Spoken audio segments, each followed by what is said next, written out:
Это самолет, пронзающий небеса со скоростью 870 км в час, и ракета, способная превратить танк в металлическую пыль. Вы думаете, что видели все? Подготовьтесь к шоку, ведь в конце этого ролика я раскрою тайну самого невообразимого оружия Третьего рейха. Армия Гитлера не знала границ в своих методах уничтожения. Готовы ли вы узнать правду? Держитесь крепче, вас ждет нечто невероятное. Немецкая промышленность за годы войны добилась больших успехов в разработке и создании ракетных и реактивных двигателей. Во многом успех был обусловлен тем, что создание реактивных двигателей не подпадало под запреты на производство вооружений, которые были наложены на Германию после поражения в Первой мировой войне. Таким образом, первые разработки реактивных самолетов начались там задолго до нацистов в 1920-х годах. Первый реактивный самолет Германии, Хейнкель 178, поднялся в небо 27 августа 1939 года. Машина, однако, не произвела фурора. Инженеры добьются значительных успехов только при создании другого летательного изобретения МЕ-262, скорость которого составила 870 км в час.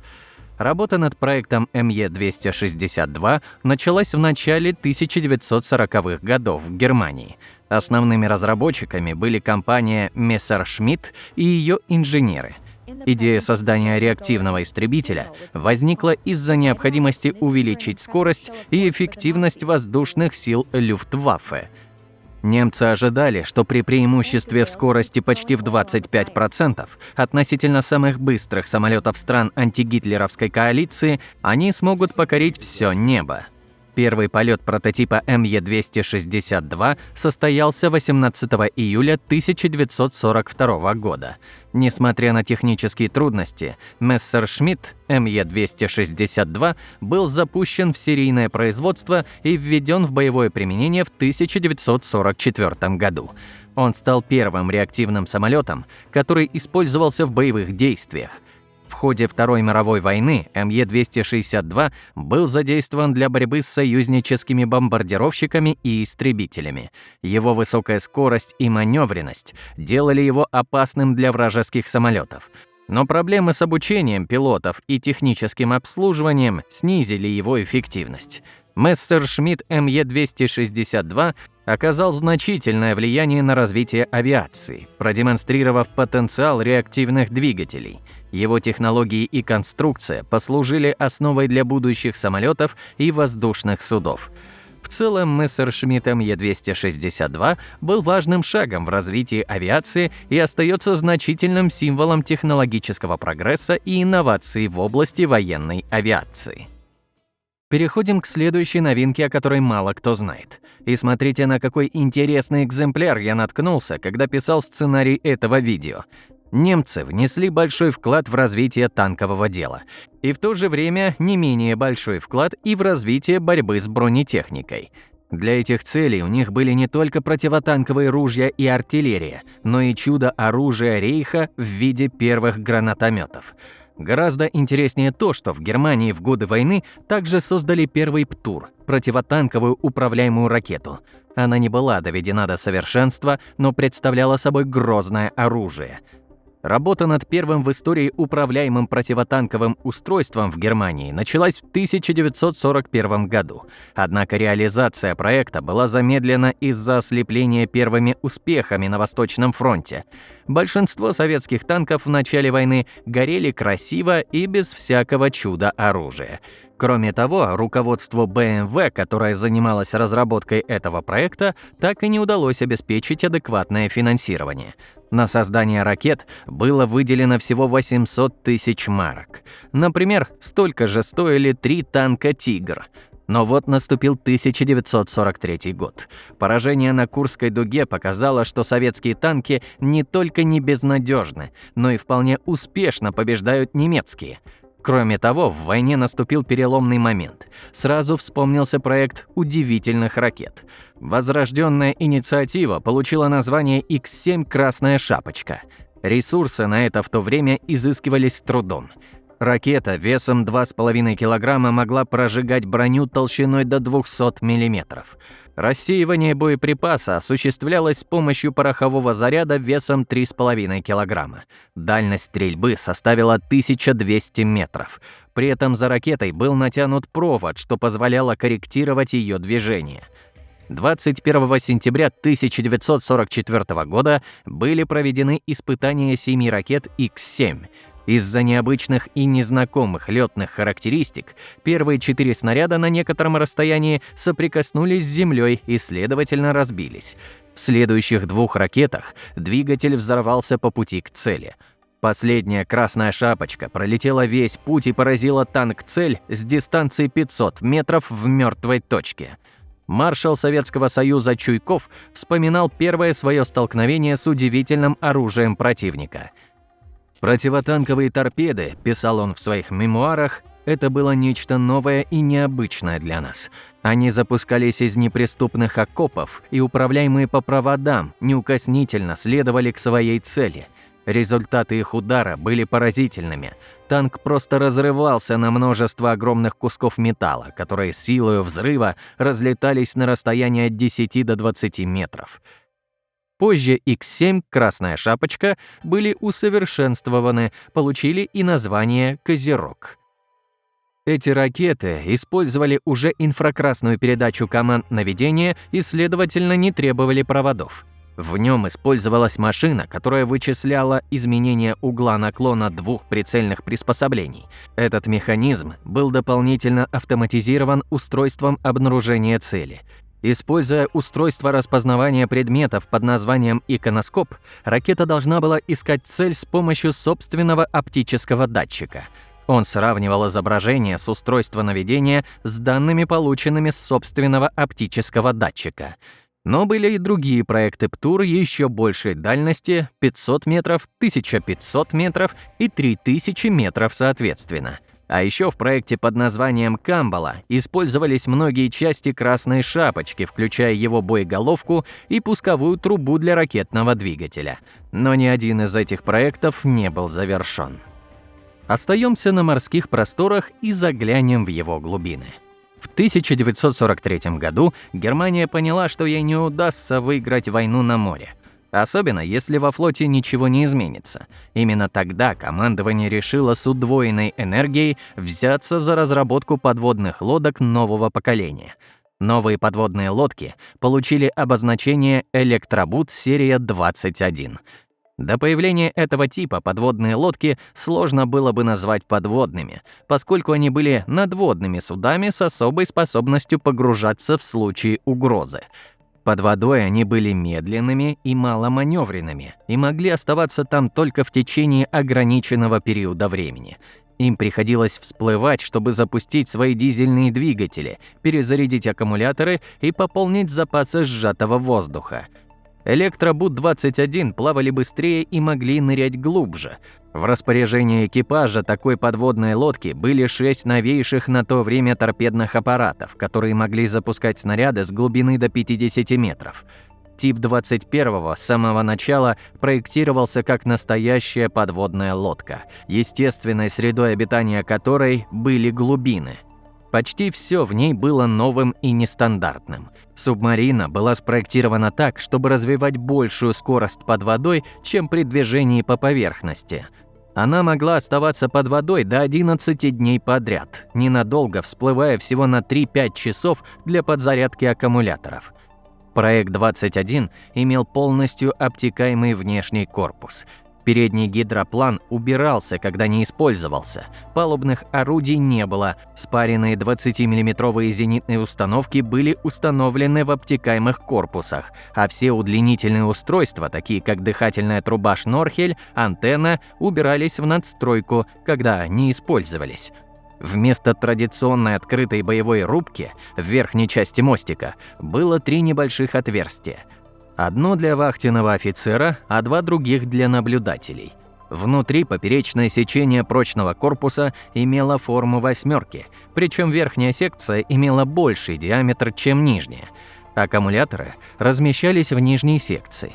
У лодки была батарея в 3 раза большей емкостью, а благодаря новому двигателю она была бесшумной при работе под водой. Ее прочный корпус был изготовлен из алюминиевого сплава толщиной 3 см, что позволяло опускаться на максимальную глубину 280 метров. Она была самой глубоководной из всех военных подводных лодок того времени. Благодаря бесшумному ходу и высокой скорости под водой, противолодочным кораблям противника было гораздо сложнее найти или засечь эту лодку. Также в оснащении имелась сложная эхокамера, которая могла идентифицировать, отслеживать и нацеливаться на несколько судов. Субмарина могла вести огонь вслепую с глубины до 50 метров.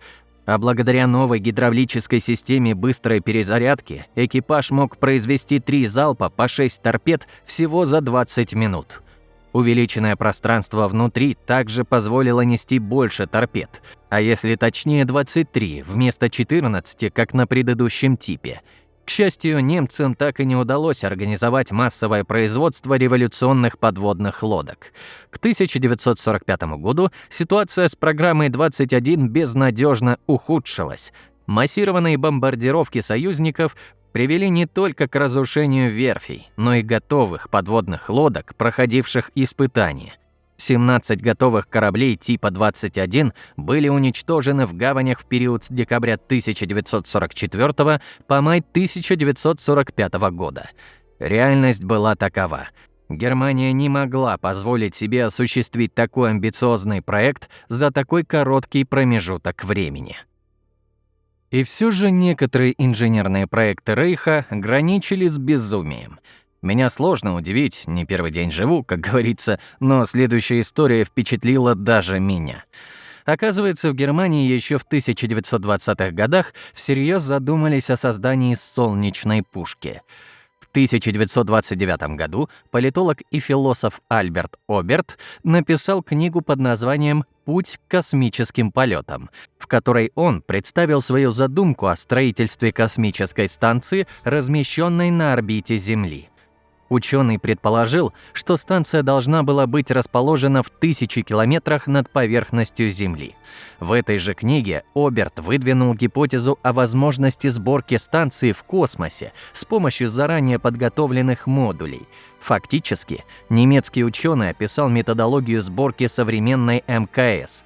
Кроме того, Оберт подробно описал способ создания искусственного гравитационного поля. Замысел ученого был в основном мирным. Он считал, что станция может быть использована как радиоретранслятор, обсерватория или мощный центр для изучения Земли.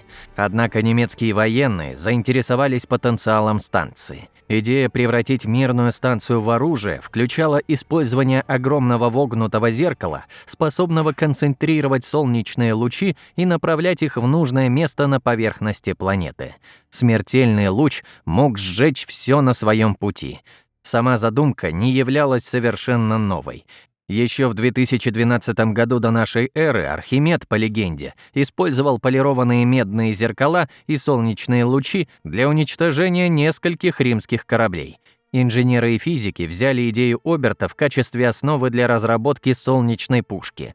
После длительных и тщательных расчетов они пришли к выводу, что для решения военных задач на орбите необходимо использовать зеркало площадью примерно 3 квадратных километра, размещенное на высоте более 8000 метров над землей.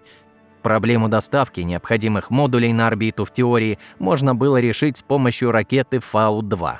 Несмотря на их ненадежность, у изобретателей просто не было другого выбора. Правда, на практике они предложили вариант модификации ракеты. Над этим проектом работал ученый Вернер фон Браун в Пенемюнде. Его усовершенствованная версия ракеты получила название А-11. Планировалось, что на орбитальной станции будет проживать и работать несколько десятков космонавтов, которые помимо научной деятельности будут заниматься решением военных задач. С помощью зашифрованных радиосигналов они должны были получать информацию о начале атаки и в случае необходимости активировать ракетные ускорители и направлять зеркало на цель. Проект требовал десятки лет для реализации, однако такая перспектива не устраивала военных Третьего рейха, которым требовалось оружие будущего здесь и сейчас. Но несмотря на все их усилия, солнечная пушка так и не появилась. Когда стало ясно, что Германия сдастся, работа над смертоносным проектом была прекращена. Друзья, у вас есть возможность попасть в команду Pancake. Если вы владеете навыками видеомонтажа, можете озвучивать ролики на русском и английском языках, или же вы пишете интересные сценарии, мы будем рады с вами поработать. Пишите в нашего телеграм-бота, ссылка в описании. Что еще выделяло проекты Третьего рейха во время Второй мировой, так это гигантомания. Иногда она просто поражает своей абсурдностью. Интересно, что сказал бы по этому поводу старина Зигмунд Фрейд? И все же некоторые проекты увенчались пусть и относительным, но успехом. Именно таким был транспортный самолет МЕ-323. Он был самым большим авиатранспортным самолетом, использовавшимся на войне. И это было немецкое чудо-оружие, которое действительно работало. Немцы начали планировать большой транспорт для перевозки грузов или личного состава в начале войны, учитывая необходимость перемещения транспортных средств и тяжелых орудий через Ла-Манш. Была даже разработана операция «Морской лев» по вторжению на Британские острова. Но в связи с приближением вторжения в Советский Союз правительство Германии дало своим лучшим авиастроителям 2 недели на разработку планера способности нести танк «Панцирь-4».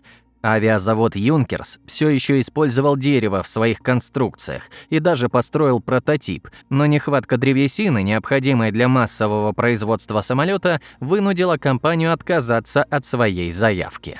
А вот компания Messerschmitt взяла прошлую страницу из своей собственной книги, создав моторизированную версию своего военного планера МЕ-321.